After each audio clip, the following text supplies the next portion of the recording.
Hello friends, welcome to my channel Stories of Guju Canadian and આજે બીજો દિવસ છે મમ્મી ત્યાં. તો જો મમ્મીએ શું બનાવ્યું છે, ચોળાફળી, મઠિયા અને ચટણીની સાથે. પાછું મમ્મીના ઘરે સાચે જ નિરાત હોય ને એનું લાઈવ એક્ઝામ્પલ છે કે અત્યારે 10:30 થયા છે, હું સવારનો બ્રેકફાસ્ટ કરું છું, હે ને યાર. So it's truly amazing and yeah મજા છે. ક્યાં આવ્યો તું? શું કરે? ડીમાર્ટ. ઇન્ડિયામાં શું હોય ડીમાર્ટ? અને કેનેડામાં વોલમાર્ટ. તે શું લીધું મને બતાવી તો ખરું. હાઈડ એન્ડ સીક બધા ત્રણેય માટે કિન્ડર જોય લીધા. મજા આવી જશે અમને. અમારું છે આ કાના અને આ ડીંગોનું. લાસ્ટ બ્લોગમાં મેં કીધું હતું ને મારા ફ્રેન્ડ્સનું એક કાના અને ડીંગુ છે. અને જો આમાં આ ડિઝાઇન બનાવતો ચાલો હવે બોલશે કંઈક પછી નહીં બોલે. બોલે ઓકે હા, અહીંયા it's kind of mini Walmart હે ને.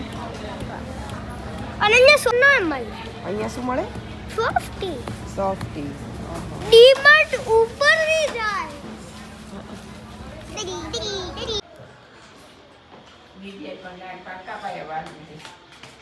મને આવડે છે. આગો જાતો ઉપર હું કાઢું છું બધું. હિંચલો ઓય આવશે. એક દીદીનું છે બધું, આપણું નથી. એ મારે આપવાનું છે અમને. જા. પણ છોકરા વાળું હાલે હાલો ખોઈ લે. હાલો ખોઈ લઈએ. ખોલી લઈએ. હાલો ખોલી લઈએ. અહીંયા બેસીને ખોલો. મજા આવી? વિડિયો બનાવો છો? આ ચમચી. આ વિડિયો બનાવે છે. આ ચમચી. આની ચડે બધા વિડિયો બનાવે. ચાલો દીદી. બધા રમકડામાં જ ઇન્ટરેસ્ટ હોય, ખાવામાં ન હોય. હા. મને કેટલી બધી ચીઝ આવી. વાહ. જો મને બધું નીકળી. ચલો ભાઈ બધા બનાવીને બતાવજો. ઓકે મારું તો બની ગયું. હવે મારું ડ્રેગન દેખો. વાવ, શું બન્યું તારામાં? અને મારામાં આ બે આવી. તમે ખોલ દે ને.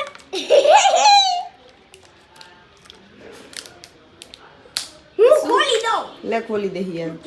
શું બન્યું તારામાંથી હિયન? લે. આખું કાઢ્યું મારામાંથી. આ ડ્રેગન અને આ ડાયનોસોર. બતાય તો. આ ડાયનોસોર અને આ ડ્રેગન. ડાયનો તો જોવા દે પણ મને. આલે આ નાનું ત્રણ મને મગડા નહીં નીકળ્યા. તારે નીકળ્યા? આ ખોઈ લેલું. નીકળ્યા તો ખરા. મુઠ્ઠી હાથ કરી પેપર છે. આઈ રહ્યું ને. જાવા મને આ નીકળ્યું. આ તો હિયનનું છે. હિયન.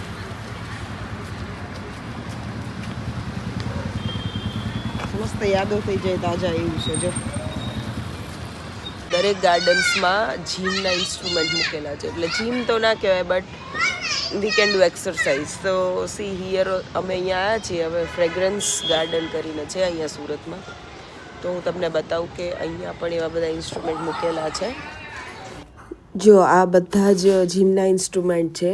જીમ તો પ્રોપર ના કહેવાય, બટ એટલીસ્ટ તમે થોડાક એક્સરસાઇઝ ને એવું કરી શકીએ આપણે. તો આ બધા જ ઇન્સ્ટ્રુમેન્ટ બહુ જ ખૂબ જ સરસ હોય છે. અને જે પણ આવે અહીંયા છોકરાઓને લઈને, તો છોકરાઓ સામે પાર્કમાં રમે અને આપણે થોડી એક્સરસાઇઝ ને એવું થઈ જાય, રાઈટ. અને કેનેડાના પાર્કમાં અને ઇન્ડિયાના પાર્કમાં જે મેજર ડિફરન્સ મને લાગ્યો હું તમને બતાવું કે ત્યાં અહીંયા ફ્લોરિંગ સેમ જ હોય છે, બટ કેનેડામાં એકદમ કુશનવાળું, થોડું જમ્પી એન્ડ એવું ફ્લોરિંગ એ લોકો બનાવે છે સ્પેશિયલી પાર્કમાં ચાઇલ્ડ સેફટીને લઈને. તો જો એ ઇમ્પ્રુવમેન્ટ આપણે અહીંયા પણ અપ્લાય કરીએ તો બચ્ચાઓની સેફટી ખૂબ જ વધી જાય છે. અને એકદમ સરસ રીતે છોકરાઓ પણ પ્લે કરી શકે અને પેરેન્ટ્સ પણ નિશ્ચિંત થઈને પોતે મિંગલ કરી શકે, વોક કરી શકે અને પ્લે અરાઉન્ડ કરી શકે, રાઈટ. તો એ વસ્તુ એક અહીંયા ઇમ્પ્રૂવ કરવી ખૂબ જ જરૂરી છે. બાકી બધી જ એમ્યુનિટીઝ અહીંયાના પાર્કમાં પણ અવેલેબલ છે, જેમ કે ડ્રિંકિંગ વોટર છે, વોશરૂમ્સ છે, વોકિંગ એરિયા છે અને બધું જ અહીંયા અવેલેબલ છે. સો મારી જેમ કોઈ બીજું પણ જે કેનેડાથી ઇન્ડિયા આવ્યું હોય અને તમે પણ તમારા એક્સપિરિયન્સ શેર કરી શકો છો, કમેન્ટમાં લખી શકો છો કે તમને ત્યાંના ને અહીંયાના ગાર્ડન્સમાં કે શું મેજર ડિફરન્સ લાગ્યો. અને ખરેખર જોવા જઈએ ને તો બચ્ચાઓની સિક્યોરિટી માટે એ વસ્તુ બેસ્ટ છે. એ અહીંયા ઇન્ડિયાના દરેક ગાર્ડન્સમાં એ લોકોએ અપ્લાય કરવી જોઈએ અને ગવર્મેન્ટ અપ્રૂવડ જે ગાર્ડન્સ છે એમાં જો ગવર્મેન્ટ અપ્લાય કરે તો બચ્ચાઓની સિક્યોરિટી ખૂબ જ વધી જાય છે. કેમ કે હું એક એક્સપિરિયન્સ તમારી સાથે શેર કરું.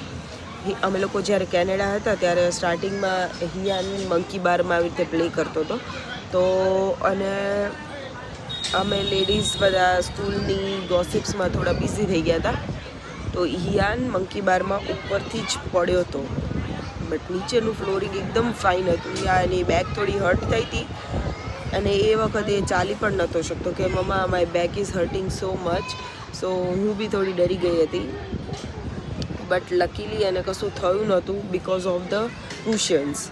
સો આવા મેજર ઇન્સિડન્ટ આપણે ટાળી શકીએ જો ઇન્ડિયામાં પણ એકદમ ફાઇન, સ્મૂધ અને જમ્પી ફ્લોરિંગ હોય એટલીસ્ટ ગાર્ડન્સમાં કે બચ્ચાઓના પ્લે એરિયામાં, તો એ બહુ જ બેનિફિશિયલ રહે છે અને આપણે બચ્ચાની લાઈફ માટે એકદમ સિક્યોર રહીએ છીએ કે ના બચ્ચું પીસફુલી પ્લે કરી શકે છે.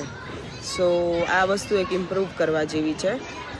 તો જો તમને એવું લાગે કે ખરેખર આ વાત સાચી અને સારી છે અને એપ્લિકેબલ છે, so you can share maximum so that the voice can rich to the authority or the concerned person. And if by the time, not soon, but by the time if so many voices comes, then it might be change. So yeah, that's it for today. બરકુટ કાજુ ને આ મિલેનિયલ્સ જે આપણે લોકો ખાતા હતા, but Zen અમારા યાનભાઈને તો ન મજા આવી, આ ભાઈને ન મજા આવી, બંને થૂકી દીધું. હોમવર્ક તારું થઈ ગયું? હિયાન તે બી યુઝ હોમવર્ક કરી લીધું? બતાય તો તારું હોમવર્ક જબર વાગી ગયું છે. હા જો અમે ગાર્ડનમાં ગયા હતા ને તો કાનાને વાગી ગયું, કેટલું બધું વાગ્યું. તો એ કાનો રોયો નહીં હો, આઈને પાછું ધોઈને દવા લગાવી દીધી જાતે, હે ને? એની યાર કાનો બહુ બ્રેવ છે. બોર્નવિટા દૂધ પીવું છે. ચલો દીકાબા બનાવે છે. શું બનાવે છે આપણે જોઈએ. શું બનાવે મમ્મી? મકાઈનો રોટલો. મકાઈનો રોટલો બનાવે છે? હા, પાલક દાળ, મગની દાળનું શાક. પ્યોર મકાઈનો રોટલો અને આ છે પાલક અને મગની દાળનું શાક. વાવ. શું બનાવે છે મમ્મી? મકાઈનો રોટલો. મકાઈનો રોટલો બનાવે છે અને બહુ મસાળવો પડે એમ? ટેક્સચર કેવું હોય લોટનું? આ બાંધોઈનું લો અને આ જોઈ લે. આ સોફ્ટ હોય, આવું થવું જોઈએ એમ ને? બરાબર. પછી આને થેપીને કરવાનું એમ ને? કંઈ નહીં, તું બનાવે ત્યારે મને કહેજે, બરાબર. અને શાક બનાવ્યું છે પાલક અને મગની દાળ.